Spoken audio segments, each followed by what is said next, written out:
Hey, it's Katie with WTI. Whether you have straight hair, curly hair, wavy hair, if you are looking to cut down on your dry time, then you really need to take a look at this blow dryer by Chignon.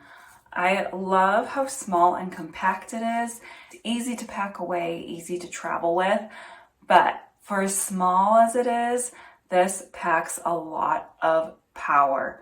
I could not believe how strong this is. It is quieter than my old hair dryer, but it puts out more air. I think what I love about this the most are the attachments that it comes with. It comes with both a diffuser and a concentrator, and it attaches with a magnet. So that's it, you're done. And then you can pull it right off.